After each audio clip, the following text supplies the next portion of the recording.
नमस्ते गाइस, मैं निशा साहू और आप लोगों के बहुत सारे क्वेश्चन ये थे कि स्कॉलरशिप के बारे में बात करिए, ई कल्याण के बारे में वीडियो लाइए। तो चलिए मैं आज स्कॉलरशिप ई कल्याण के बारे में बात करने वाली हूँ।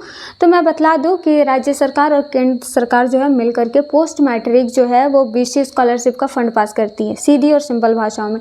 अभी आंकड़ा देख करके आप चौंकिएगा नहीं, वो सुनते जाइए। 3 साल में लगभग जो है 1.90 लाख रुपए यानी कि 1899 करोड़ रुपए की मांग हुई थी, ठीक ना।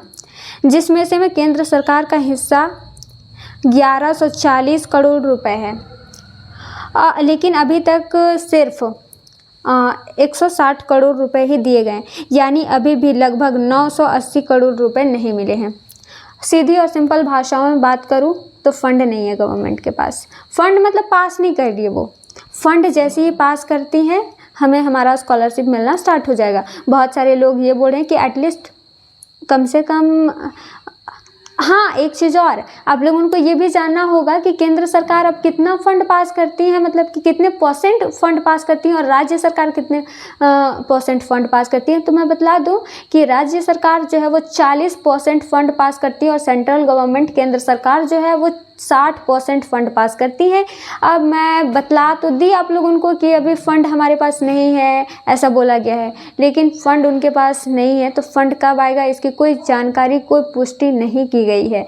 फ़ंड जैसे ही आता है वो बता दिया जाएगा।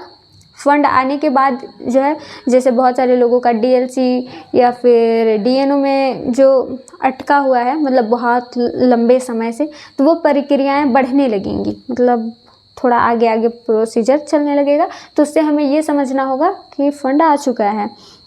अब रही बात कि फ़ंड मेरे जैसे लोग जिनका पेंडिंग पड़ा है उनके लिए भी सेम बात है।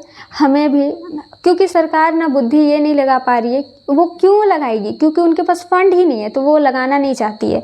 और हाँ देखिए, अगर फंड होता उनके पास तो वो बुद्धि लगाते कि किनका काटना है, किनका छाटना है, कटनी छटनी जो हटाना है वो सब करती। अब उनके पास फंड ही नहीं है तो वो ये सब करके क्या करेंगी, इसलिए वो कुछ नहीं कर रही हैं। तो हाँ, और ये नोटिस भी आया था कि जब तक केंद्र सरकार के पास पैसा नहीं आ जाता है, जब तक स्कॉलरशिप के लिए पैसा पास नहीं होता है, तब तक जो है हमें कोई भी तरह का हमारा स्कॉलरशिप की प्रक्रिया आगे नहीं बढ़ेगी। तो चलिए आज का वीडियो यहीं पे समाप्त करती हूँ। आई होप आप लोगों को मेरी ये बातें समझ में आ गई होंगी और स्कॉलरशिप के बारे में मत पूछना आप लोग। और हाँ, मिलती हूँ किसी ऐसे अपडेटेड वीडियो के साथ। धन्यवाद। और हाँ, आप मुझे सब्सक्राइब भी कर ले और फॉलो भी कर लें।